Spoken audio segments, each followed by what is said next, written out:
Cumprimento a todos com a paz do Senhor.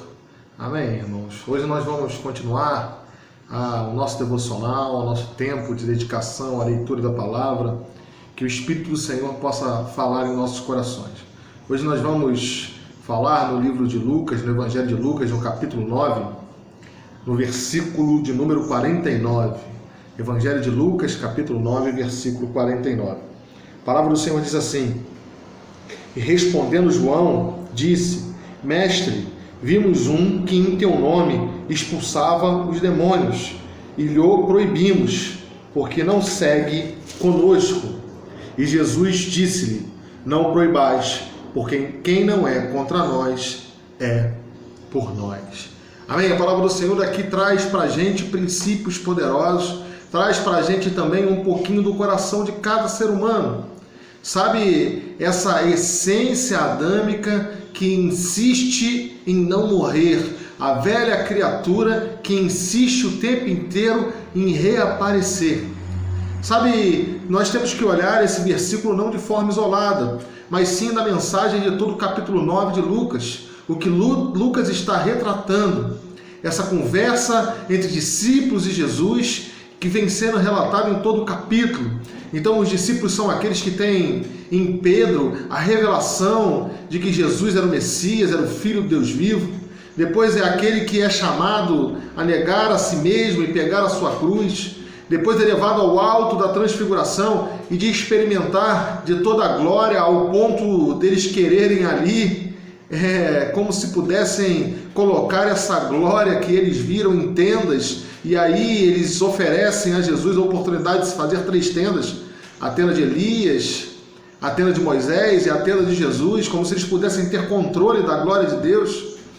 E aí na descida do Monte da Transfiguração, eles encontram uma mensagem poderosa de Jesus, que é dizendo que Elias veio e ninguém reconheceu, e que esse é o chamado para cada discípulo de fazer que o reino de Deus seja expandido sem a necessidade de reconhecimento humano. Depois eles enfrentam a dificuldade de expulsar demônios, e Jesus fala que essa incredulidade é que não permite que os demônios saiam, e diz que precisa de jejum e precisa de oração para essa caixa de demônios sair. E depois eles são colocados na ideia de fazer uma pergunta de quem é o maior do reino de Deus. Sabe, Jesus colocando uma criança ao lado deles, dizendo que não há maior, que todos no reino de Deus se comportam como aquela criança, na ingenuidade e no caminho e no controle do Senhor. Assim como a criança é controlada pelo seu pai, nós devemos ser controlados pelo nosso Pai que está no céu. Sabe, Jesus ali então ele está trazendo uma série de princípios espirituais para aqueles que se dizem discípulos, para aqueles que se dizem cristãos. E agora, na continuidade desse surto humano, sabe, de conhecer a Jesus, de caminhar com Jesus, mas em determinado momento achar que Jesus está no nosso controle, agora eles, sabendo que não poderiam dizer que quem era o maior, se era Pedro, João ou Tiago, eles resolvem dizer que todos eles eram o maior.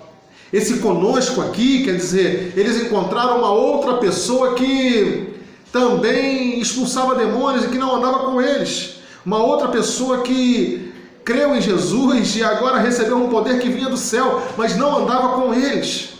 Sabe, eles dizem: olha, Senhor, de uma certa forma esse conosco representa isso.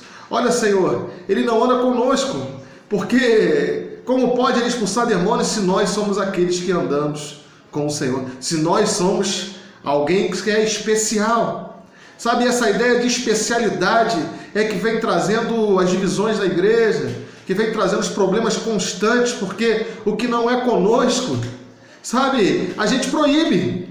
Sabe, o que não é o nosso estilo, o que não é aquilo que parece nos agrada mais na embalagem, e a gente nem olha para o conteúdo, porque é o mais importante. O conteúdo é se crê em Jesus ou se não crê em Jesus, mas a embalagem, quando a gente olha, a gente diz, mas não parece conosco. Sabe, engraçado que Deus, ele era o Emanuel, é Deus conosco.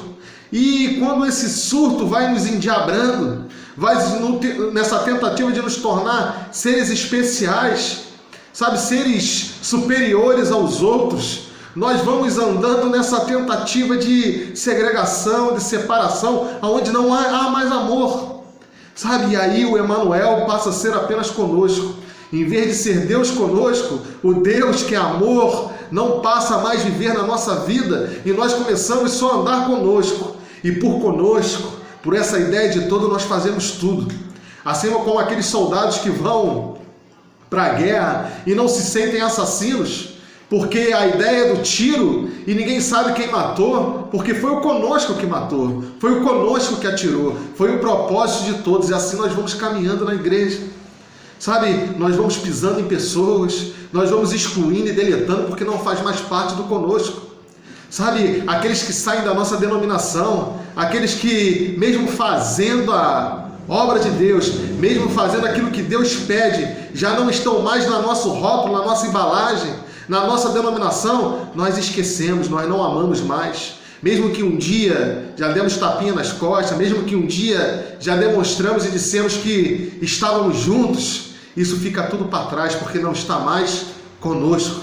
Sabe, o conosco é o maior perigo do discípulo, que deixa de olhar o indivíduo, deixa de olhar o amor de Deus na vida de cada um e passa a olhar o grupo como sendo mais importante do que a vida, do que o ser humano, do que as relações humanas que nos unem, do que o propósito do corpo de Cristo. Porque uma denominação, ela não é o conosco.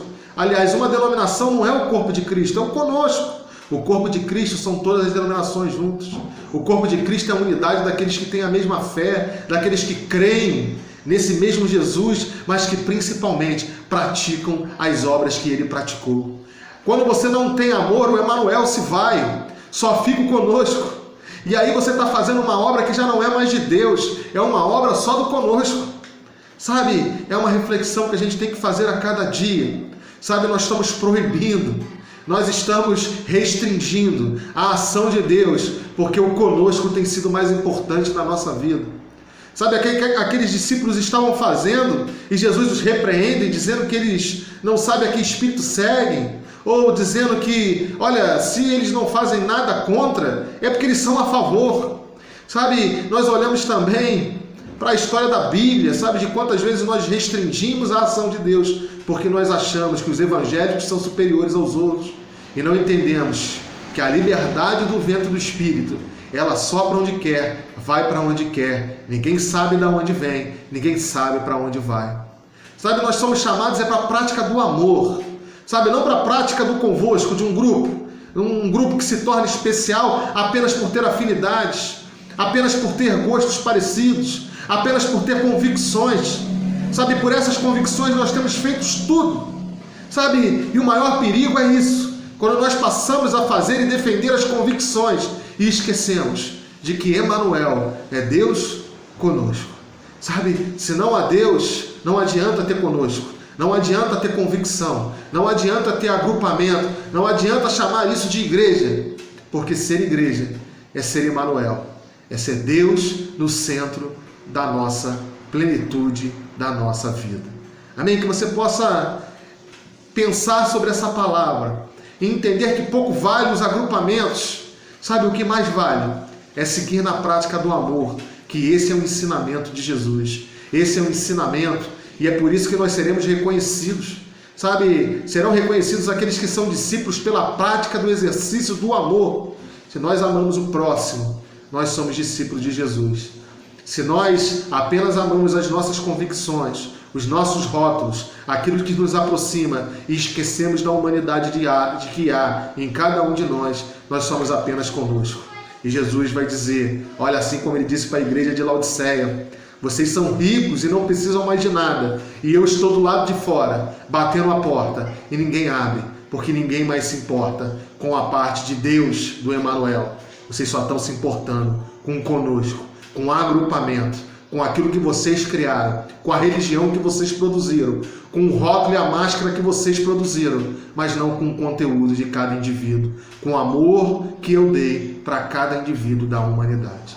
Amém? Que você possa ter uma semana abençoada, que o Senhor possa falar no seu coração, que nós possamos nos arrepender e voltar aos nossos caminhos, para cada indivíduo, para cada ser humano, para cada relação que nós construímos em amor, e esquecer os rótulos, os conoscos que nós vamos criando ao longo da nossa trajetória da vida. Amém?